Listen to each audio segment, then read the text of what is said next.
Hey guys, this is Sid Patel, CEO of London Spirits Competition, and I'm here in this beautiful property, Marriott, which you just told me is sort of the iconic property of Europe, right? Yeah.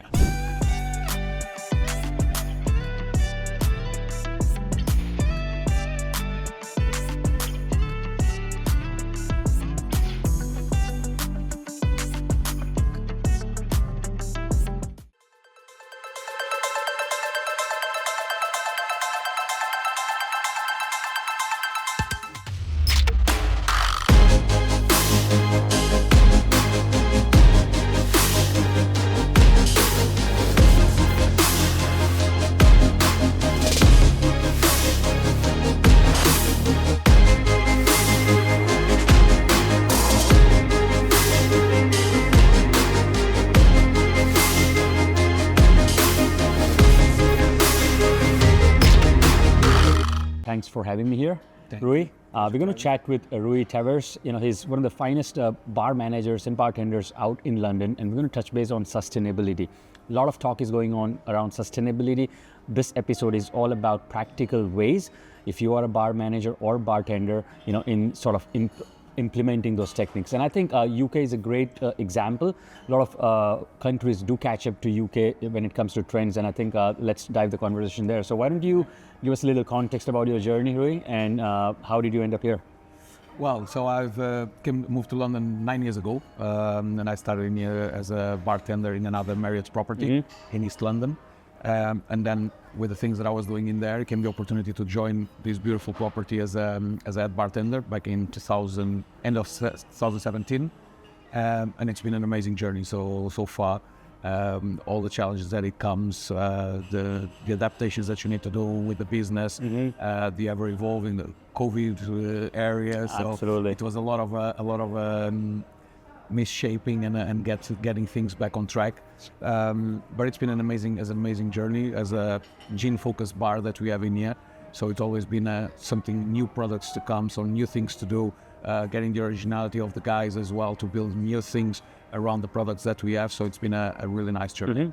Great. So I think, you know, you being part of the Marriott, I think a lot of communications or direction must be coming from head office as well, right? Like, okay, we got to do this much to move towards sustainability. So let's just start there. Like, what kind of things, let's say head office or the at corporate level comes for this initiative, and what kind of things floor level you can do to drive that element? So at headquarters level, worldwide, Marriott has a strong initiative on looking into sustainability in all kind of the operations of the hotels, not just the F&B side, but rooms, any kind of the operations on how to run a hotel. It's looking forward to do it more sustainable, more eco-friendly, and that's a big jump that we had quite a few years ago on making focus on all over 8,000 properties around the world. Wow. To make sure that every operation that we run, we can run it in a more sustainable way, in a more eco-friendly way, which is something that everyone should look at in order to improve our businesses and obviously as well the planet that we live in.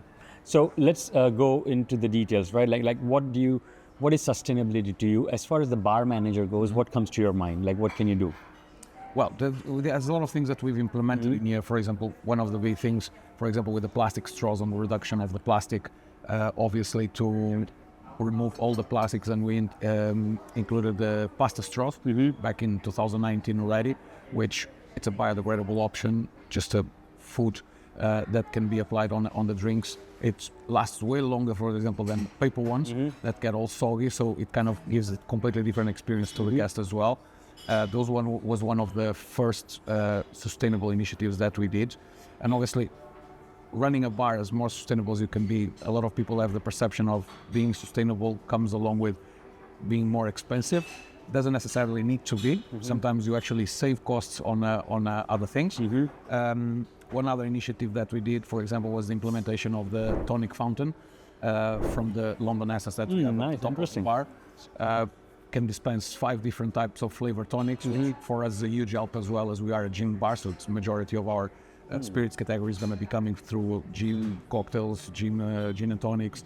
And so how is that more sustainable? Because it's in a more bigger volume and because it helps less a lot. packaging? Less packaging. So with that, I estimated when we did the calculations that we saved around 30,000 glass bottles Wow. of tonic waters Wow. a year. So that's a huge impact on just on Instead of just popping every time. Yeah. exactly. It saves on the planet, obviously, Nice. eco-friendly. You don't have to use the glass, especially after COVID. It was a huge lack of production of glass. It's very difficult to get hands on nowadays, and it became way more expensive. So straight away in there, you're getting already the cost reduction on not having to buy the glass and all the increase that was on those products. The help that it gives to the guys managing the bar in terms of restocking and everything else, not having to carry cases of tonics every day. Yeah. So just all of that in terms of it made more efficient, it helped a lot. And obviously at the same time, the huge impact that we're looking into the environment and the recycling and everything else that was cut off completely. Then what else you're doing or you're planning for sustainable initiatives? So one of our big points as well is try to get as more local source as possible. So one of the things that we look in any products that we add to our shelves mainly is to see if the distilleries are being eco-friendly, if they are taking green steps into making the production as greener as possible, lowering their carbon footprint and this kind of thing. So it always helps to get the information through the companies to see what they're actually doing, to make sure as well that the products that we're serving are compliant with that step that we're taking into the company. The same as refillable pouches for some kind of spirits. They're not just sending glass bottles. If you want to order, you buy once a bottle and then it comes in refillable pouches just to refill the glass bottles itself on site. So all of those little steps, as much as it might not look as a big impact on one place, if you're looking, for example, as Marriott, if we do it in all the 8,000 hotels, it's a huge impact already. If the rest of the businesses start taking these little steps as well, altogether, we're going to make a huge difference on that. You said, about the sourcing. So the local sourcing, when it comes to you buying products, right? Do you have control of buying products and making a decision for a big chain like this? Yes, because everything that's around India, obviously we have our distributors that we buy from, but most of them and the companies that are around, they are listed with them, so it's easier for us as well. Exactly, that's what I wanted to ask. So when a distillery wants to portray their sustainability information, there must be a process, right? Like an RFP or the whole thing where they have to pitch and they have to discuss this whole program. And then what kind of data, just a couple of data that you think that some brands Marriott is looking into, that particularly if they can do that, it's a good advantage for a brand to get a listing? Yeah, well, one of the main things is sustainable responsibility. If we're looking at any kind of brand that actually looks into have a more sustainable producer and in terms of the bottling, the labeling, a lot of them are using, for example, recyclable paper for the labelings, corks, not using the plastic wrappings. So all of these steps, as long as the companies are taking that commitment as well towards the sustainability, that's something that Marriott looks into partner with and to be a partner as well to have it displayed on their shelves. So future, like next 12 months, what are some trends that you are predicting, especially in the UK market when it comes to sustainability? What kind of new things you're seeing bars can do or bars are doing, some other bars are doing that you can share overall in UK? Well, there's a lot of things that everyone has been doing, but one of the things that gets quirky as well gets the reusable coasters or avoiding everything that is plastic. On the coasters, a lot of the coast productions has in parts of plastic in it. So you can see even around a lot of bars now getting more to leather coasters, which might implicate an initial a little bit more of a financial struggle to invest on that. But obviously on the long run, it's going to be more durable and yes, completely different impact on it. Once again, as I mentioned, the bottling process and the refillable pouches, everyone is looking as well on that kind of initiatives to have it in their bars and displaying. And I think that's one of the main things that can be added into the bars nowadays to help through the sustainable journey. Amazing. On the financial benchmark of a bar, especially in this kind of setup where you're in a hotel, right? So it's a little different than a Main Street, I believe, Obviously. bar. So please share me some 3 or 4 main financial benchmarks that you daily are looking at. I'm assuming top line sales, for example, like what's your gross sales today, right? But like that, 3 or 4 things that you every day have to sort of look into your report. What are those numbers? So the main thing that you look into a report every day that's financially wise, obviously, is the revenue that you're going to be making to try to understand how the healthiness of the business. One thing that is common to both independent bars or hotels is the main controllable that you have is payroll on your staff. Obviously, none of the bartenders like to work 15 hours a day, so having that control as well. And obviously, the cost of the products, that's something that you have to look as well, especially with the past couple of years, the financial struggles that have been having around the world. So we have a huge impact on the cost of the product nowadays. So that's something that you need to keep an update every day to make sure that you are within your targets to run a profitable bar. Got it. So about reporting, maybe a little bit on financial reporting further on this, what kind of report, or let's say once a week or once a month, financial metrics report you have to send to your manager or head office? Or you have to say like, okay, if your manager says, so how are we doing financially? How do you narrate that story? So for example, in a hotel perspective, you have that follow up on a single day. Every day you receive a report of the revenue that you generate. And that revenue is beverage sales, food sales, wine sales. Yeah. So if you can just go me in detail about some percentages, like, okay, food was, let's say 20,000. I'm expecting beverage sales to be 12,000. So what does that look like percentage-wise? Yeah, once again, it depends on the level of the day that you're working. Obviously, our lunchtime is a completely different figures than you have on a dinner time. Dinner time, obviously, you expect to have an increased percentage of wine sales compared to the lunchtime, which is more business-like. So it's going to be quick lunches, more into soft drinks. That's why we changed as well with the offers on our mocktail options and some soft drinks during the lunchtime. Obviously, like the dinner, it goes more towards either the gin and tonics, cocktails, and especially wines when it comes to the restaurant. So that's the kind of level that you need to see. We improved as well on our wine list to get a more high-end products in terms of wine options as well, to give the chance to people to, if you really want to upgrade yourself to a nice wine, to have that opportunity to get that extra revenue as well on the paper. And that's all we look at every day, and then every day the reports are built, shared by our financial team, which then on the operations we have a review to see what went wrong, what not. The budget is in there as well to see the actuals that we do towards the budget that was made for the each line, and then you act upon each circumstance. Got it. So maybe want to go a little tactical here, right? So other young bartenders can learn from you. If you were hired by a bar owner, let's say that, okay, help me increase my top line revenue by 10% and help me increase my profit by 10% for this year. So what kind of questions you would ask him initially just to get started? Like, okay, I need to know all this.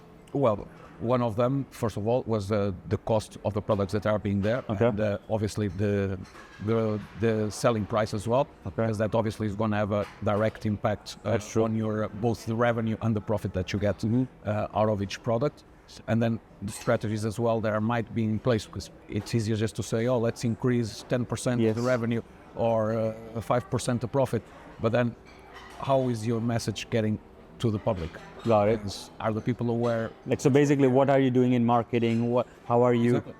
Understood. For example, if you pass in here down these stairs in here, you go straight away into the Queen's Walk, which is one of the most busy areas in terms of touristic areas in London. We have millions of people passing in here every year because of the Houses of the Parliament, the London Eye.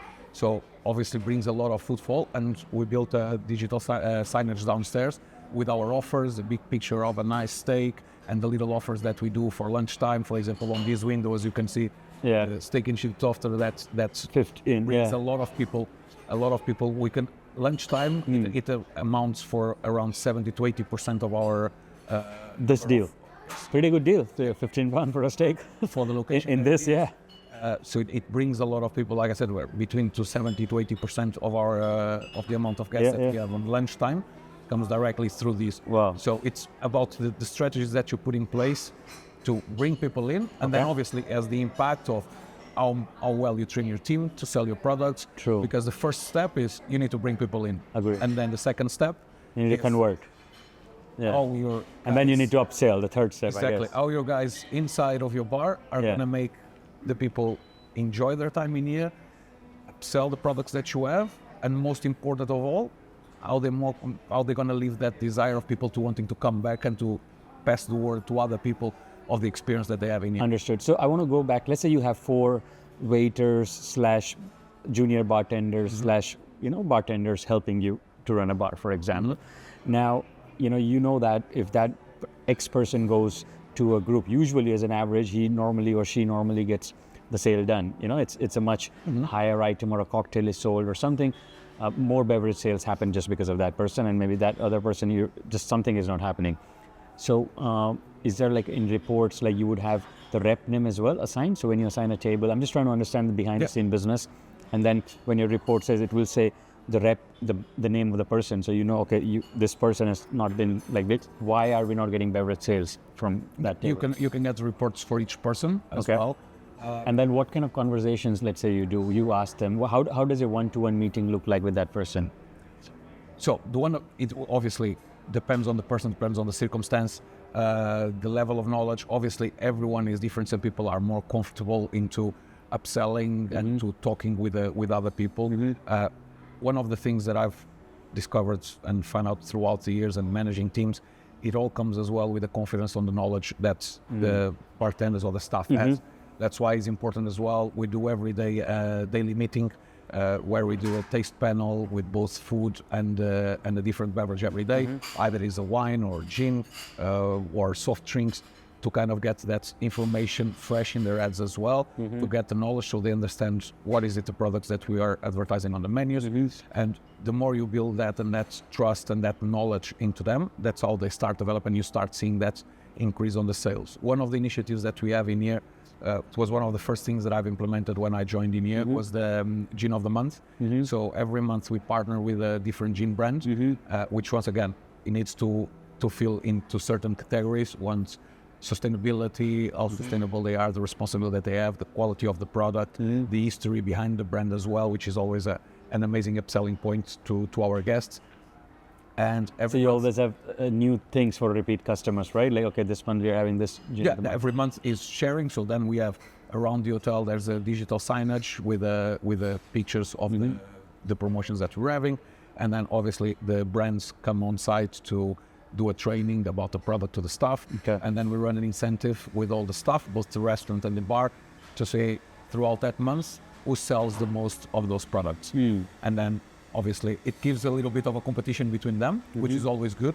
At least I remember when I started as a bartender, it was one of the things that we're always keep pushing you when you're saying, oh, I've sold already 20 today. How many you did? Oh, just 5. Oh, I'm going to kill you this month. And this, it kind of builds an healthy relationship as well within the team. And then, at the end of the month, you check those reports to see how they performed. And then obviously, if there's someone that's sold 5, whereas the bestseller sold 3 other shots, something is wrong. But then you sit and you try to understand, like I said at the beginning, is everyone is different. And a person dealing with managing people, it's completely different than looking at an Excel sheet, looking at numbers. Everyone has a different approach. Everyone has a different psychological profile.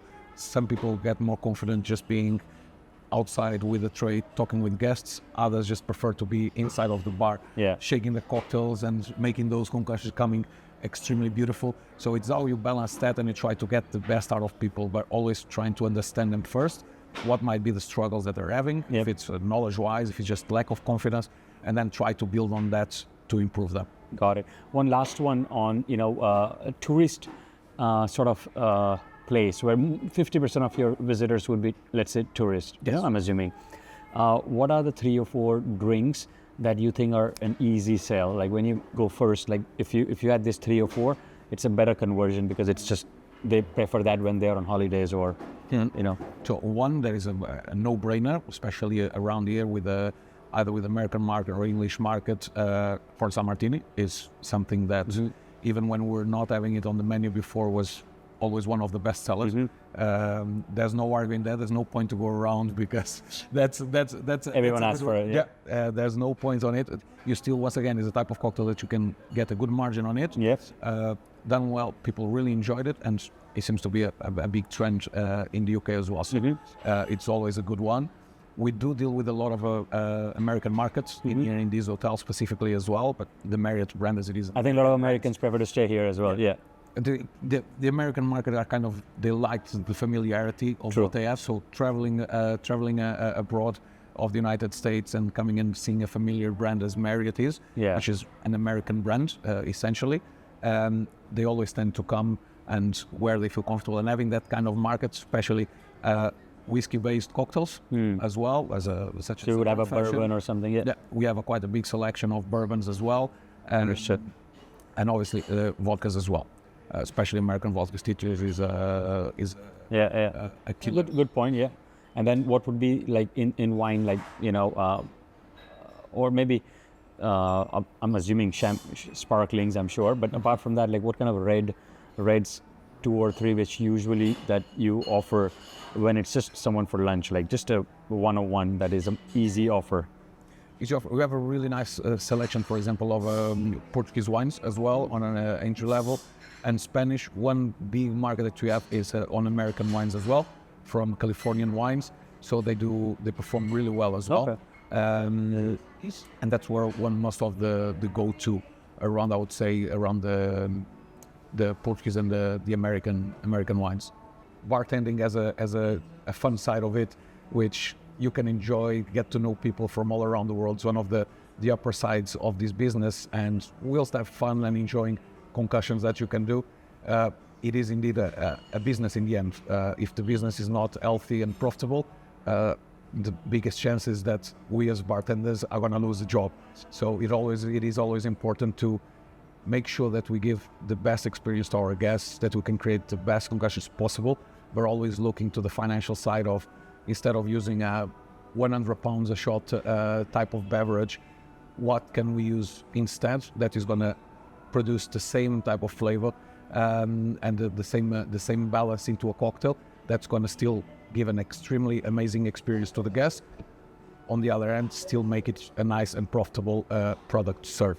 And looking at these little details, and that's something that I've learned as well with experience after making a lot of mistakes, which is part of the learning curve, is trying, erring, and learning from the mistakes to make it better in the future. Is looking at this is sometimes just trying different experience in cocktails, for example, and understanding that one product is going to be 10 times more expensive and using another one way cheaper and more profitable.